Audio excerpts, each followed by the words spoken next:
Sur cette dernière vidéo du chapitre 1, nous allons étudier comment résoudre graphiquement, résolution graphique d'équations et d'inéquations, comment résoudre ces équations et ces inéquations. Alors si on nous parle d'une résolution graphique, c'est bien entendu qu'on utilisera un graphique, il n'y aura pas besoin de calcul compliqué à faire. En revanche, on attendra de vous des dessins précis de manière à pouvoir illustrer votre réponse.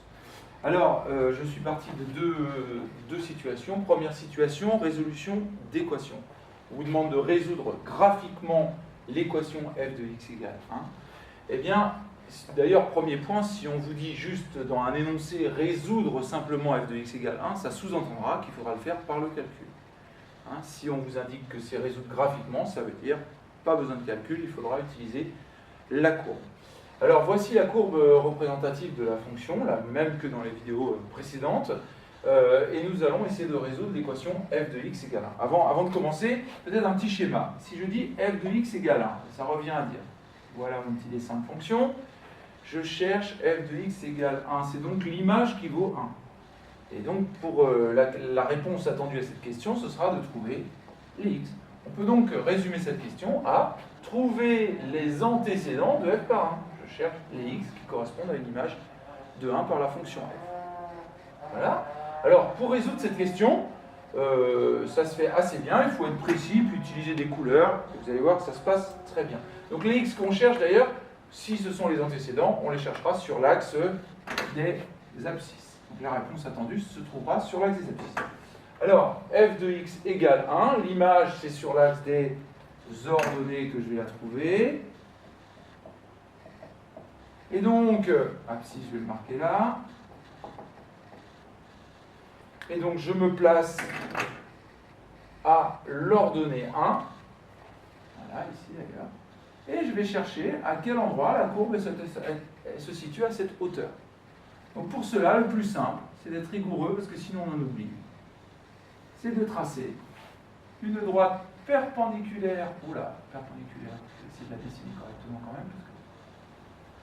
De tracer une droite perpendiculaire à l'axe des ordonnées qui va nous définir l'ensemble des points d'ordonnée 1. Alors bien sûr, nous, on cherche les points d'ordonnée 1, mais qui sont sur la courbe représentative de f. Alors il suffit maintenant de cocher les valeurs qui correspondent. Vous voyez, on en a une là qui est à la hauteur 1, on a ici une ordonnée de 1, et ici une ordonnée de 1. Voilà. Je vous rappelle que la réponse attendue, ce sont des x qu'on retrouvera sur l'axe des abscisses. Pour le faire avec précision, eh bien on descend en pointillé. Première valeur. Ici, on a une deuxième valeur. Ici. Et ici, on a une deuxième valeur. Ici. Alors, vous voyez, cette valeur-là, c'est une valeur entière, moins 2. Ici, par contre, on n'est pas sur une valeur entière. Et c'est là que ça me permet de souligner qu'une résolution graphique sera toujours un petit peu approximatif. Et donc, on attendra un résultat proche, mais pas forcément. Tout le monde n'aura pas forcément exactement le même résultat entre vos camarades. Alors voilà, donc comment on va résumer la solution? Je cherche l'ensemble des nombres de ces trois nombres-là. Donc la solution, on l'écrira sous cette forme-là. S égale, entre accolades, il y en a bien combien de nombres? 3. 1, 2, 3, donc c'est pas tout un paquet de nombres. Donc je mets des accolades. La première valeur, c'est moins 2, point virgule. La deuxième valeur, vous voyez là, je suis à la 0. Et la troisième valeur, je vais dire, allez, 1,8. Et je ferme mon accolade. Voici la résolution de cette équation f de x égale 1 à partir du graphique. Ce qui est attendu, c'est la solution écrite sous cette forme-là, et puis le dessin qui permet de tracer le dessin du tracé horizontal et les petits pointillés pour redescendre sur l'axe des abscisses qui sera attendu à chaque fois. Passons maintenant à une résolution graphique d'inéquation. Je cherche l'ensemble des x tels que f de x est plus petit ou égal à 1,5. Alors là, ça va se passer à peu près de la même façon. Sauf qu'on risque d'avoir un peu plus de valeur à exprimer. Alors, toujours de la même façon, on va repérer le 2, le 1,5. Alors, le 1,5 se trouve ici. Et donc, je trace. Je vous rappelle, si je dessine mon petit schéma de fonction, j'ai x et j'ai f de x. Donc là, c'est par rapport à 1,5. F de x, je le compare à 1,5. Donc, le 1,5, il doit être sur l'axe des ordonnées. Voilà. Alors une fois que j'ai repéré ça, il y en a plus de points, parce que si je devais faire des petits points en vert, Eh bien, j'en aurai beaucoup en fin de compte, hein, parce que regardez, je cherche en dessous, plus petit ou égal. Alors en dessous, je vais aller de gauche à droite, hein. Ça c'est au-dessus, ça marche pas, c'est au-dessus, ça marche pas. Ah, là c'est bon. Ça je veux bien, ça je veux bien, ça je veux bien, ça je prends, c'est au-dessous, au-dessous, au-dessous, au-dessous, au-dessous. Stop! Ça marche plus. Je continue, ça c'est au-dessus, je prends pas, je prends pas, je prends pas, je prends pas, je prends pas. Ah, ça y est, je repasse au-dessous. Je vais sélectionner le morceau de courbe, la zone qui va correspondre.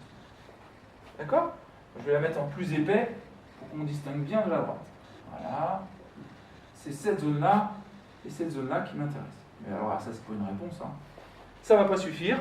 Nous, ce qui nous intéresse, c'est de trouver les x. Et les x, on les trouve sur l'axe des abscisses.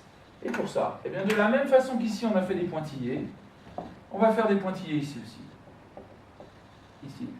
On va redescendre sur l'axe des abscisses, partout où la courbe coupe l'axe qui correspond. Voilà. Et puis là, on s'arrête là, parce que la courbe, de toute façon, elle s'arrête à cet endroit ici. Voilà, alors ensuite, on va faire une lecture de ces valeurs-là. Ici, je suis à moins 1, donc là, moins 1,5. Ici, je suis à moins 0,5. Ici, je suis à 1,8. Allez, on va dire, non, 1,8. Voilà.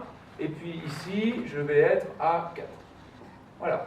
Donc les valeurs qui m'intéressent, ce sont quoi? Eh bien, par rapport à la zone qui est ici, les valeurs qui vont m'intéresser, c'est les zones qui sont tous les nombres qui sont là. Parce qu'à chaque fois que je prendrai un nombre dans la zone verte, eh bien, la courbe, elle sera en dessous de la droite d'équation y égale 1,5. Hein? Alors, la question, c'est est-ce que je prends le 1,5? Voyons voir. Pour 1,5, je suis à une hauteur de 1,5. Mais remarquez ici, on a dit qu'on voulait bien que f de x soit égal à 1,5. Donc, puisque j'ai dit ou égal, eh bien mon crochet va pouvoir être crochet fermé.